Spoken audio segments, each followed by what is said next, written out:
Good morning students. पिछली video में हमने रचना की दृष्टि से वाक्य है उसके बारे में अध्ययन किया था। आज हम वाच्य है उसके बारे में अध्ययन करेंगे।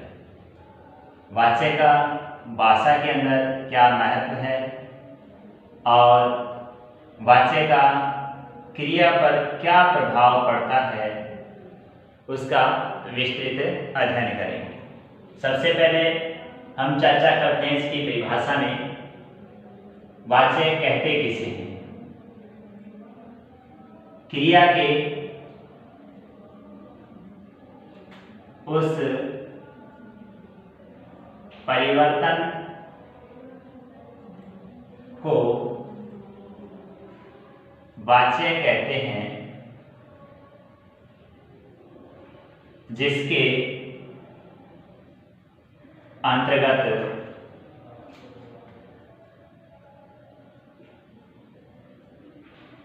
वाक्य में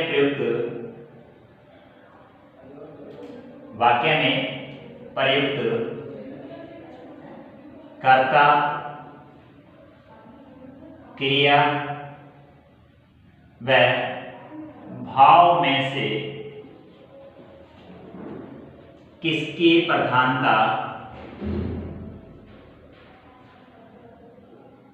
रहती है।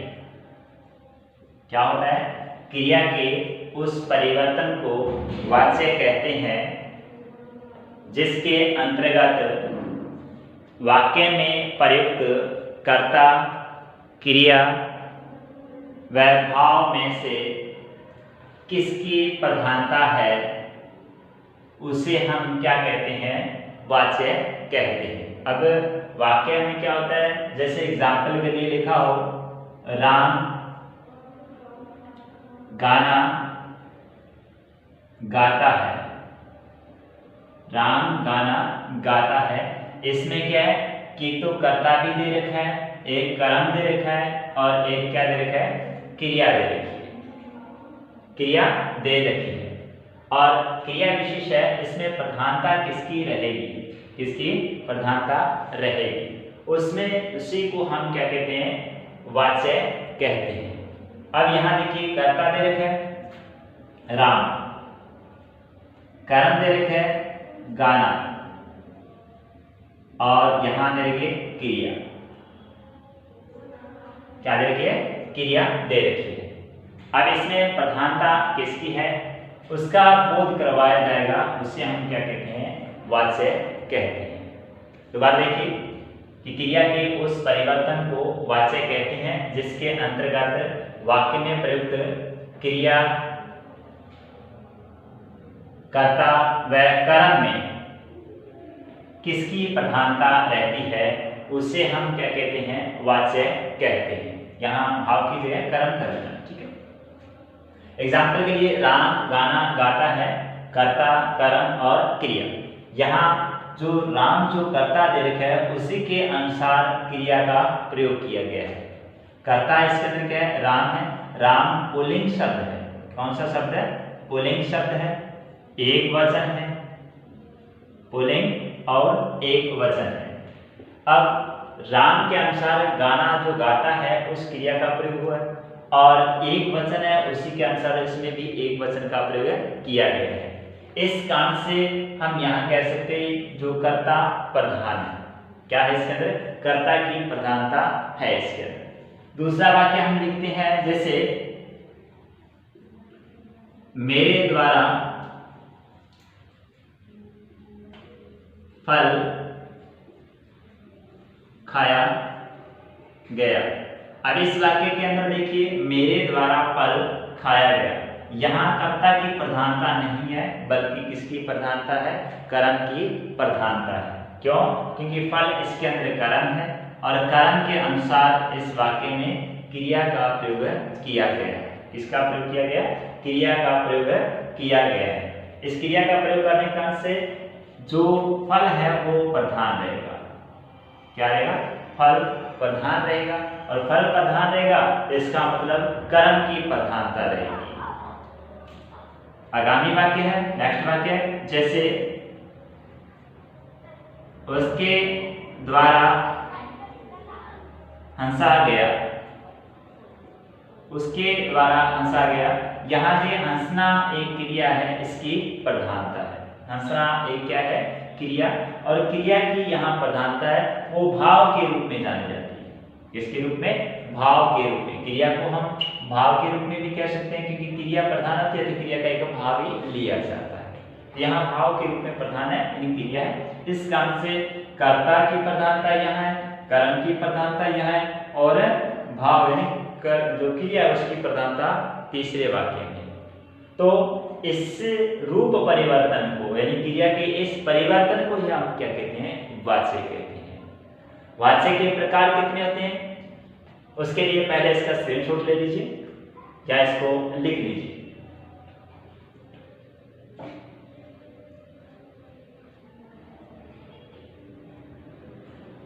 तो विद्यार्थियों, जो वाच्य है उसके प्रकार कितने होते हैं? वाच्य के प्रकार होते हैं 3। कौन कौन से होते हैं? पहला होता है हमारा कर्तृवाच्य। कौन सा? कर्तृवाच्य। दूसरा होता है कर्मवाच्य।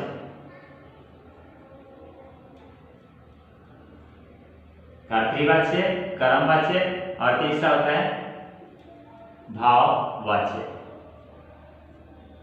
3 प्रकार होते हैं। कितने प्रकार होते हैं? 3 प्रकार होते हैं।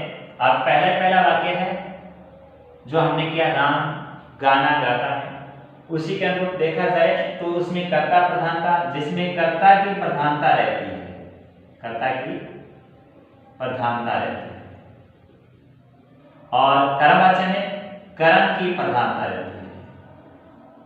किसकी? कर्म की प्रधानता रहती है।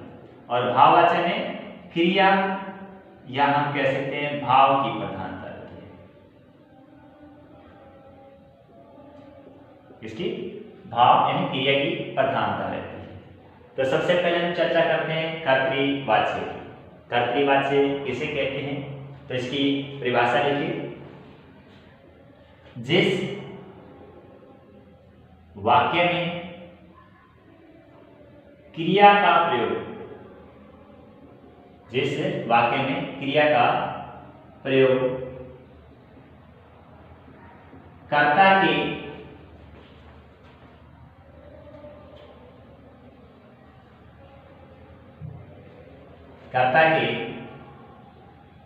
वचन व लिंग के अनुसार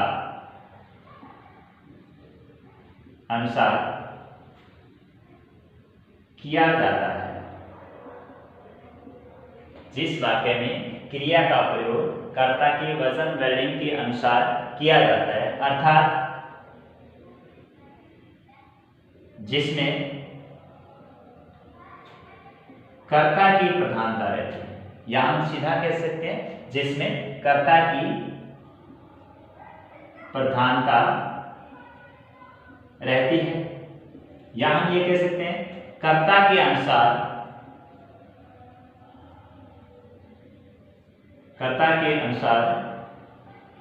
क्रिया का प्रयोग, कर्ता के अनुसार क्रिया का प्रयोग किया जाता है।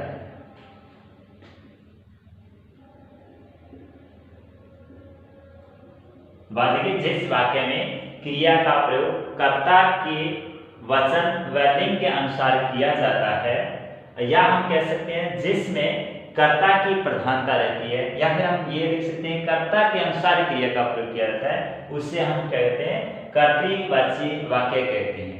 ऐसे वाक्य में हमेशा कर्ता प्रधान रहेगा। क्या रहेगा? कर्ता प्रधान रहेगा। एग्जाम्पल के लिए लिखा जाए, जैसे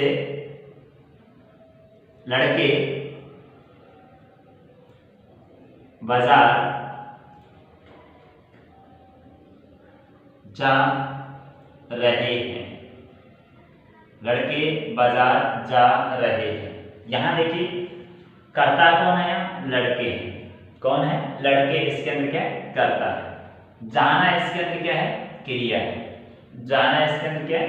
क्रिया है। तो यहां देख कर्ता है वो बहुवचन है। क्या है?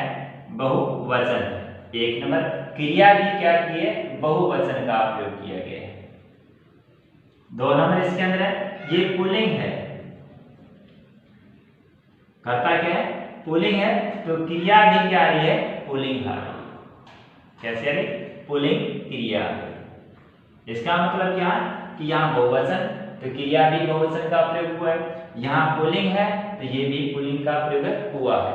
इस आधार पर हम कह सकते हैं कि कर्ता के अनुसार ही क्रिया के लिंग और वचन का निर्धारण हुआ है, इसलिए इसमें कर्ता क्या है, प्रधान है, कर्ता इसमें प्रधान है। इस कारण से ये वाक्य कौन सा कहलाएगा, कर्तृवाची वाक्य कहलाएगा। दूसरा,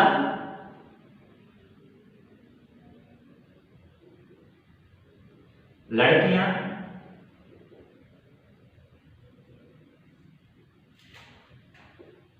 पुस्तक पढ़ रही हैं,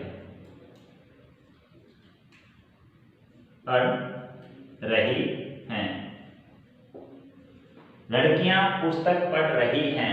यहां देखिए लड़कियां, इसके अंदर क्या है, कर्ता है, कौन है, कर्ता। पढ़ रही है, इसके अंदर ये क्या है, क्रिया है, कौन है, क्रिया है। अब यहां देखिए लड़कियां क्या है, बहुवचन है, लड़कियां है वचन में बहुवचन है, क्रिया भी क्या है, बहुवचन की प्रयुक्त हुई है, कौन सी, बहुवचन क्रिया प्रयुक्त हुई है। अब इसके बारे में चर्चा करें तो ये क्या है, स्त्रीलिंग है, कौन है, स्त्रीलिंग शब्द। यहां भी जो पढ़ना क्रिया है वो भी क्या है, स्त्रीलिंग है।